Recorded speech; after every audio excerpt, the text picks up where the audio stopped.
kufuata protocol za kuoa, basi alitakiwa akwambie bwana, wewe sema ushakuwa mkubwa, unataka kufanya biashara zako, amfungulie hata biashara cha uongo na kweli, aende akajitegemee nyumbani. Sio wewe unataka kwa wazazi, unataka urudi saa 11 asubuhi. Binti, umepagawa wewe. Alafu mtasema amerogwa, akili zake timamu, kapagawa mtoto. Sijui Dulivani, alafu mtu anakuja kuambia eti Dulivani shoga, sijui nini. Mtoto katika mtoto watu kachanganyikiwa kawa anatoroka nyumbani. Nyie msiongee maneno msiyojua, tema mate chini. Eti kuyajua yote. Subirini sasa niwape mkanda, mmeanza kucomment mtweni sahau vingine.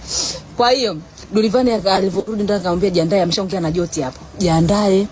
Akajiandaa, chap akajiandaa, akaondoka. Wakati wako njiani Dulivani analia, "No, mimi nakupenda." Sijui. Jamani, watoto wana mapenzi ya kijinga. Eti nimetoa mate kitana. Akaanza kulia na yeye Malu, na eti anaanza kulia na bembeza, mna itakuwa sawa, najua yataisha na nini. Akaingia ndani ya geti, haongei na mtu, wakanuniana ndani huko, akawa familia haimongeleshi, haimwambii chochote, mpaka wakaanza kuongea baada ya siku 3. Akarudia mchezo ule ule, mambo likamnogea tena, akawa amemisu, akarudi kwa Dulivani. Wakawa wanarudi hivyo hivyo, kubiana, bibi akawa anagomba. Mamake kipindi chochote hayupo, ndo mamake akawa anarudi kutoka, asema alikuwa Chunya. Akarudi akamwambia, wewe alikuwa eti anampigia mamake simu, anamwambia bibi hataki niwe na boyfriend this wini. Akasema mtoto mboga 7. Mamake nani wa Kichaga umwambie huo upumbavu, akakuelewa. Huyo kweli alikuwa mtoto wa kishua, ndo maana akawa hivi. Mamake akarudi. Mamake alivorudi, ustaarabu tu alikuwa anaongea na Dulivani. Akamwambia Dulivani, naomba kuongea na wewe kwa sababu mtoto alisharudi huku tena. Anakaa huku siku mbili. Akawa amerudi, mamake akamtafuta Dulivani, akaongea naye. Hapo mtoto ashalala kwa Dulivani siku 2. Anatakiwa arudi nyumbani. Mamake akaongea naye kiukubwa sana. Sasa haelezei mamake alikuwa anamwambia nini. Lakini Dulivani alivorudi ndani tena akamwambia, vaa tena nguo binti, uende kwenu. Nimetoka kuongea na mama yako. Akavaa nguo binti huyo, akaondoka kwao. Hiyo ni story ya nyuma kabisa, kabla haya ya sasa hivi hayajatokea. Kwa hiyo alikuwa anatupa situation yao yalikuwa yanatokea nyuma kabla ya wao kuachana kweli. Sasa ilikuja sababu kuu ya Dulivani na Malu kuachana.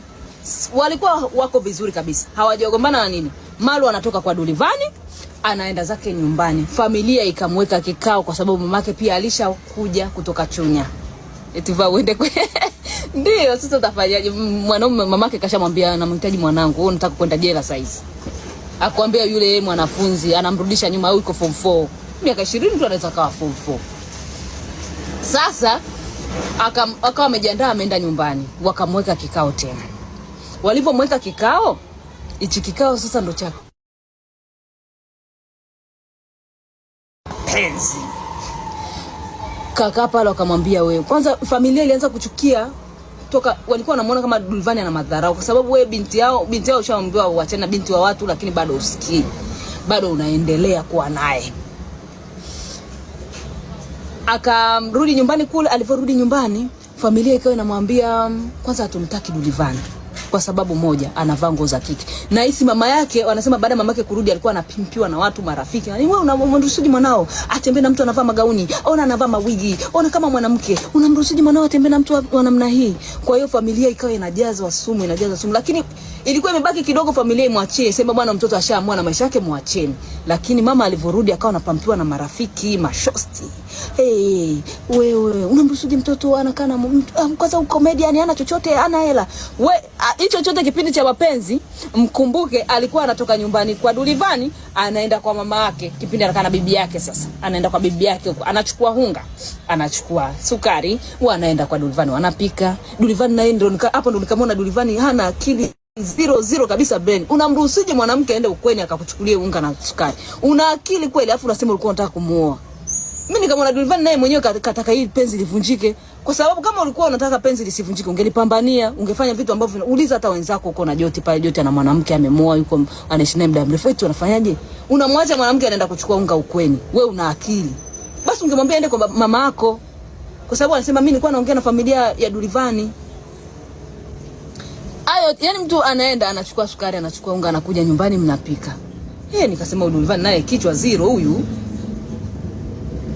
Au naye Dulivani akili zililala. Kwa sababu yani hicho kitu ni 00, afu unatangaza kitu kingine ambacho familia wamemind Dulivani. Wameshatangaza ndoa siku 4, wanatangaza kwa mtandao, wanatamba kwamba tunaenda kuoana, shalika mpaka watu. Familia haijapewa taarifa aina yoyote. Siku ya 4 ndo wanapelekwa taarifa kwamba anataka kuolewa. Familia hiyo itakubali? Hiyo familia gani itakao kubali hicho kitu? Kwa hiyo nikamwona Dulivani naye alikuwa anafanya vitu kwa miemko. Kama anachezea familia ya watu, lazima ukiwa unafanya vitu fanya kwa akili. Bwana, mimi nataka kumuoa binti. Anza protocol kwanza za kutuma wazee. Wazee wakiwa wanasubiria jibu. Ukiona barua imepokelewa, inasubiriwa jibu. Hapo ndo unaweza hata kuanza kujimwambafai kidogo. Sasa hata barua haijapelekwa. Hajatuma mshenga. Hajatuma mapenzi, na maana anasema mapenzi ya Dulivani na Malu ya kitotototo, hayana akili. Yani alikuwa ni ya kitotototo, sio ya kwenda kusema kwamba mmependana vile ndo kama mko Tom na Jerry alafu eti mnataka kuoana hapo hapo. Hapana, ile ilikuwa ni struggle ya mapenzi ya kawaida ambayo kila binadamu, kila mwanamke, kila mwanaume anayapitia. Kwa hiyo ile ni stage yao ya kwanza ya mahusiano. Kuna stage ya pili na stage ya tatu kwenye ndoa. Hawa hawajafika hata stage ya pili. Yaani stage ya kwanza kabisa washataka na kuoana. Jamani, mimi nasikia raha. Kwa hiyo familia ilimind Dulivani kwanza, imekama wanamuona kama amemteka mwanae. Familia inaona kama mtoto kachanganyikiwa, sijui Dulivani alikuwa anampa nini mtoto mpaka kapagawa kiasi hichi. Yule dada kaishia ngapi? Yule itakuwa form 4. Tu ni wakishwa ndugu yangu, Kiingereza kipo, yes knows, anaongea of course, yani zipo kibao. Ni ameishi maisha mazuri. Yani kama mwanamke, ukisikia mwanamke anaweza kumpigia mama yake anamwambia bibi hataki niwe na boyfriend, wewe unafikiri mtoto ni wa aina gani? Kaishi maisha mazuri kabisa, shida kwao hakuna. Ndio maana kwa anaweza kutoka kwa Dulivani kwenda kuchukua unga kwao na kurudi kupika. Sio, umeelewa Tesi? Yani kafunguka mtoto, binti anafunguka na media tour yote. Nadhani kesho kama akitoa media nyingine, kama kuna kitu alisahau, mimi nitamsikiliza. Mimi nataka kusikiliza, nisikie pande. Nilikuwa nataka nijue tu kosa liko wapi, ni kweli Dulivani ana makosa au ni familia ina makosa. Lakini nimekuja kuelewa familia iko sahihi 100% na itakiwa kulaumiwa. Huwezi ukamtuma mwanamke akachukue unga ukweni na ukataka kuoa. Hiyo ni 0000 akili. Hakuna familia itakayokubali, kwa sababu wanajua kabisa mwana wetu amechanganyikiwa na penzi ambalo hakuna hela. Huyu Malu hajatafutiwa mchumba wala nini, yuko free kabisa. Sijui Atesi